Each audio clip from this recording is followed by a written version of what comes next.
Donc Cécile, je crois savoir que vous êtes responsable animalière. Oui, c'est ça, exactement. Alors en quoi consiste exactement cette fonction par rapport au travail du vétérinaire? Donc en fait, on est complémentaires, c'est-à-dire que Sad reste sur le côté vétérinaire vraiment pur. Et moi, je vais gérer toute l'équipe animalière qui se comprend de 30 soigneurs. D'accord. Donc je les gère au quotidien. Mais vous, en fait, vous assurez au quotidien le suivi de tous les animaux.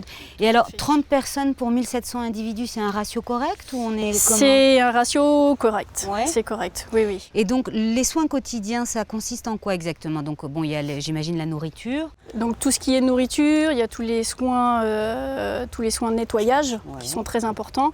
Il y a l'observation des animaux également qui est très importante.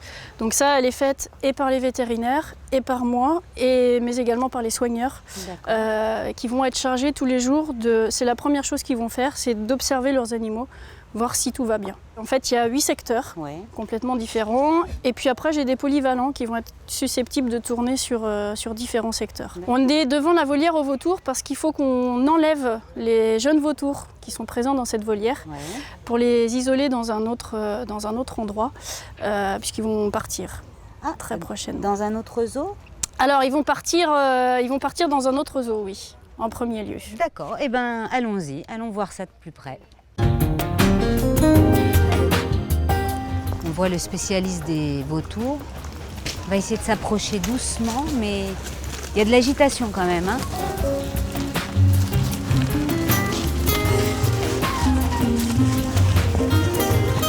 Oh là là, c'est la panique chez les vautours. Ils viennent d'en attraper un. Alors là, donc, vous allez les mettre après dans des boîtes? Tout à fait, on le met dans une caisse de transport.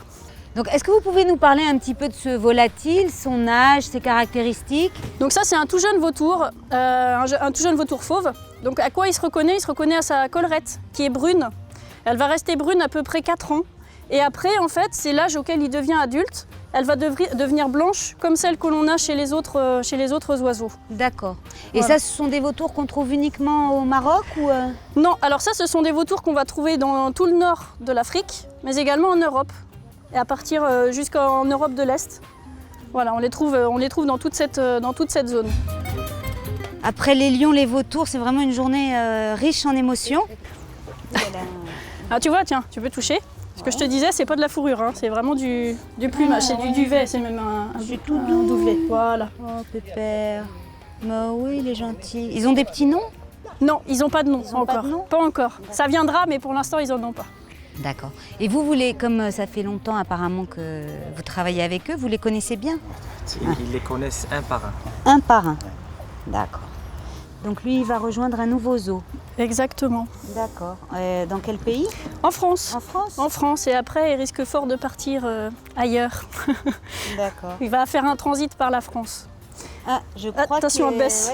Ouais, Attention à toi. Un petit caca. Voilà, c'est des choses qui arrivent. Hein.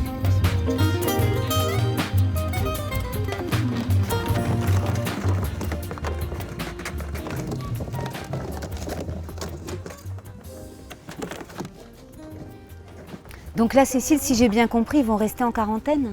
Oui, exactement. Et quel est l'objectif de cette quarantaine? Alors l'objectif, c'est juste de laisser ceux-là vraiment tranquilles, parce qu'on va arriver bientôt dans la période où ils vont commencer à faire leur nid. Et les jeunes sont en général très agités. Voilà. Et ils vont avoir tendance à embêter les plus vieux. Donc le but, c'est vraiment de les laisser tranquilles. Oui, il reste une.